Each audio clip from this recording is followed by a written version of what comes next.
જય માતાજી મિત્રો, જય શ્રી કૃષ્ણ। જો હવામાં આપણે બ્લોગ શરૂ કરી દીધો અને વહેલા આવી જા કાયરા બે કાયું એ રાધે રાધે કરો બેટા, રાધે રાધે કરો। જય માતાજી। કન હાથી આવી હવામાં?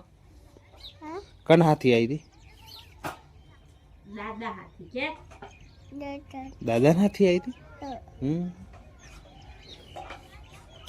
દક્ષુ જો તો વહેલા પતિંગ ચકાવા આ બાજુ જો હવામાં ખાવાનું બની ગયું છે। જય માતાજી। જય માતાજી, જય શ્રી કૃષ્ણ। જો આપણે લોટ બોધવા બેસી જઈએ। ભીંડાનું શાક બનાવ્યું, થોડું કોરું થોડું છાસવાત।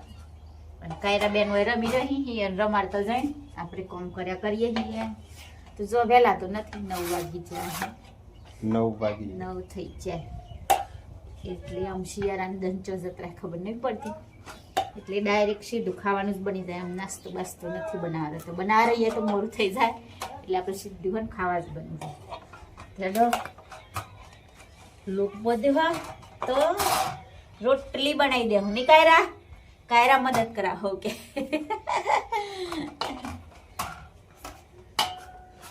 તો ગાઈસ આપણો હે ને જવાનું હું દવાખાનું, કારણ કે દક્ષિણ મમ્મીને કોનમાં વીતે હે ને એટલે બતાવવા જવાનું હું। આ બાજુ જો જેટલું બપોરનું વાતાવરણ જેટલું મસ્ત લાગે। આ બાજુ મેડમ જીપી રે કોનમ વીતે હે નહીં મેડમજી કોઈ નથી। તો જો મિત્રો આપણે જવાનું દવાખાનું। મને આબો કોન હમ લવ રાતનું લવ હ આમ આપણે કોનમાં પાણી ભરાઈ જોઈએ ને એવું લાગે તો બતાવી જોઈએ શું કેવું થાય સાહેબને। હેડો દવા લેવા જઈએ। આપણને થોડું બોલાતું નથી, બોલું ને તો આમ પરગો પડતું હોય ને એવું લાગે કોનમાં। તો હેડો જઈએ દવાખાને। ચલો હેડો જઈએ। તો જો અમે નીકળી જઈએ રસ્તા ઉપર જઈએ છીએ, પણ આ વાદળ હોય એના કારણે મને એમ થયું ખબર નહીં। તો જો સુરત દાદો દેખો વાદળમાં ઢંકાઈ જાય। તો ગઈશ આપણે પહોંચી ગયા દવાખાના। મેડમજી તો જો અંદર બેઠા છે, નંબર આવે એટલે પછી જઈને દવા લેવા માટે આપણે જોડે જવાનું હોય ને। જો અંદર શૂટિંગ લેવા દે તો લે હું પછી આપણે બાલદાટી કરવાની છે, કરાવીને પછી જવું સીધા ઘેર। જો બળદગાડું જાહે તો જો આપણે આ દવા તો લઈ લીધી આવી। દક્ષિણ પપ્પા હોય બાલને એવું કપાવું તો બેઠી હું સાહેબે થોડું ઘણું ફંગલ્સ પીવો કોનમાં એમ કીધું હેડો હું ગળી હું આરામ કરી જાય સાજે આવી કોક દવા લીશે અને ગોળી। દક્ષિણ પપ્પાને બાલ દાઢી થઈ ગયું તો આમ હું ઘેર તો થોડી ઘણી શાકભાજી લઈ લઈએ। જો વહી ઊભી રહું, ઊભી રાખો કાટલા।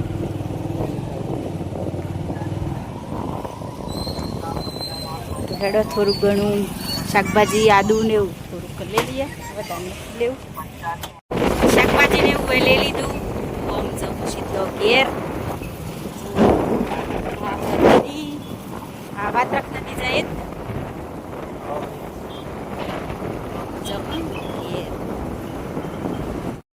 અમે પોકી જો ઘેર। કાયરા તો હન તેને કાકુ બોલાવું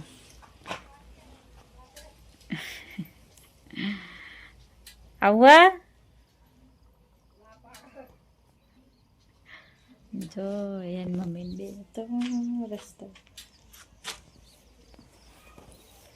થેડો આવી જો ઘેર અને મન પારિયાલ હડો દવા કોનમાં આપણે કમ્પ્લીટ દવા લઈ લઈએ। કેવું લાગે પછી પાછું 2 દાડા પછી પાછું કીધું ને કોણ સાફ કરવાનું મને બીક લાગે, ધક ધક થતું હતું પણ શું કરીએ દવા લઈ પર જો કોક વધી જાય તો કોઈ ઉપાધિ થઈ જાય, પણ કીધું હક મટી જાય એમ તો દાબી દવા આપણે 2 દાડા કરી લઈએ। ટેપો પારવાની બાટલી આલી હે એમ કરીને તો હેડો પારી દઈએ। ચાવી લાવ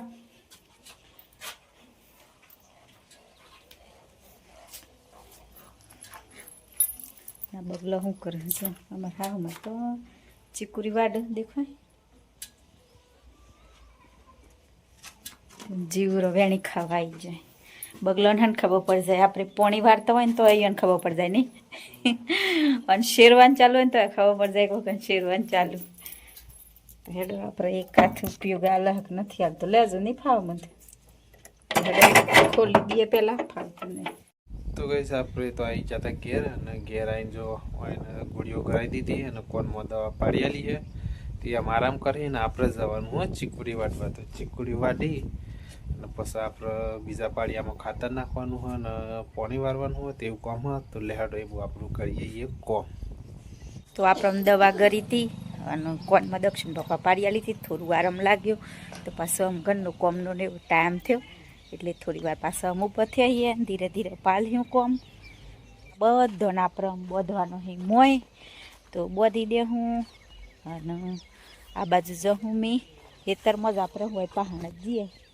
જો એ શેટી નથી જતો દક્ષિણ પપ્પાને રિપેરિંગનું ચાલુ હોય સોપારમાં અને જો જે કબૂતર છે આ બેઠા અંદર અને આપણે હોય કને દને હાથમાં આવી ગયો તો જો અને આજે અમે હું નવું કરીએ તમને બતાવું દક્ષિણ પપ્પા સવારમાં દેશી વરગોણી તો જો પાઇપની બોધી હે તો હું ખાસો બધો આપણે લુગડો હુકવો હોય તો ચ હુકવાનો એટલે મેં કીધું આટલા થોડી વાર બધે લો અરે થોડી વાર નહીં થોડા દન મહી નાખ્યો તો બરાબર પછી આપણે છોડી લેવું સોમાં રેડા ઉપર તો ચ રાખીએ પણ ટાઈમ પર વાળી બધી આલી હે અને આપણે હોય કે ના આવીએ થોડીક આપણે રીલને એવું બનાવવું હતું તો આવીએ આરામ પડ્યો એટલે તો હેડો કીધું બનાવી દઈએ એટલે આમ પાછું ખાવા બનાવવાનું ને એવો ટાઈમ થઈ જાય તો ફટોફટ પાછા ઘેર જતી રહે હું હોય પહાણ જ આવીએ જો આ બાજુ દનાથમી જો તો બસ આજના બ્લોગમાં આટલું જ કારણ કે મને બહુ બોલાતું નહોતું એટલે આપણે બહુ બ્લોગ નથી લીધો તો આજના બ્લોગમાં આટલું જ તો અમારો વિડીયો પસંદ આવ્યો હોય તો લાઈક કરજો શેર કરજો અને ચેનલમાં નવા હોય તો ચેનલને સબસ્ક્રાઈબ કરી લેજો તો ફરી પાછા મળશું નવા બ્લોગમાં તો બાય બાય જય માતાજી જય શ્રી કૃષ્ણ